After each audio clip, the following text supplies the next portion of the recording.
Nous sommes à Lima, la capitale du Pérou. Face à une marée noire historique, une natte, des tresses et même quelques cheveux courts pour les hommes peuvent servir. Car 1 kilo de cheveux peut absorber jusqu'à 8 litres d'hydrocarbures.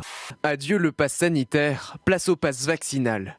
Pour l'obtenir, toute personne âgée de 16 ans et plus doit avoir un schéma vaccinal complet. Si c'est votre cas, aucune démarche à faire, votre passe sanitaire sera automatiquement converti. La marée noire a été provoquée il y a 9 jours par l'onde de choc de l'éruption de l'île Tonga, lorsqu'un tanker a perdu 6000 barils de pétrole. Les organisateurs de la primaire populaire ont annoncé cette nuit 467 000 inscrits. Ils voteront donc du jeudi 27 au dimanche 30 janvier pour désigner parmi 7 personnalités du parti.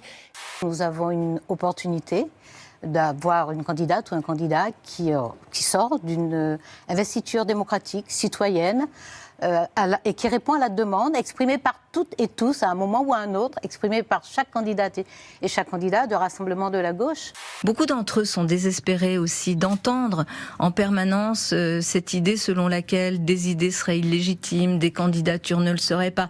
Ils ont envie d'un peu de sérénité. Pourquoi vous ne vous représentez pas aux élections présidentielles ?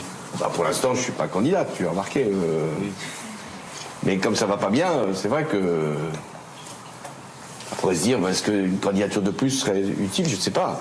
C'est une voie de sortie, et celles et ceux qui ne veulent pas le reconnaître assumeront, simplement. Pour ma part, j'ai dit très clairement que je reconnaissais les règles et le résultat de cette primaire.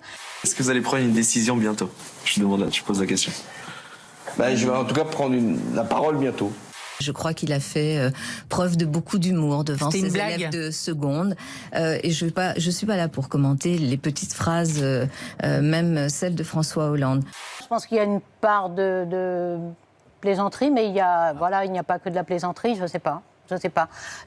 Non, je ne sais pas comment commenter ça, je n'ai absolument aucune envie de commenter ça. Si j'étais allé chez Pécresse, oui, j'aurais été un traître. Ou alors, si j'étais allé à la France insoumise, j'aurais été un traître. Mais là, je suis dans la conformité du respect à mes idées. Je dirais même mieux, c'est pour mes idées que je rejoins Éric Zemmour. Si demain Marion se rangeait du côté d'Éric Zemmour, ce serait pour ce camp-là et pour le Rassemblement national d'une autre ampleur. Si Marion rejoignait Éric, ça serait quasiment plié, bien évidemment.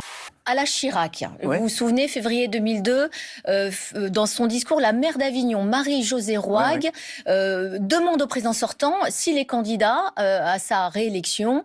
Et tout simplement, la surprise générale, Chirac lui répond oui. En temps voulu, j'annoncerai ma décision. Je vais déjà continuer à me battre jusqu'au bout. Ça, je peux vous le dire. Parce que comme vous l'avez démontré vous-même, on a encore beaucoup de choses à faire.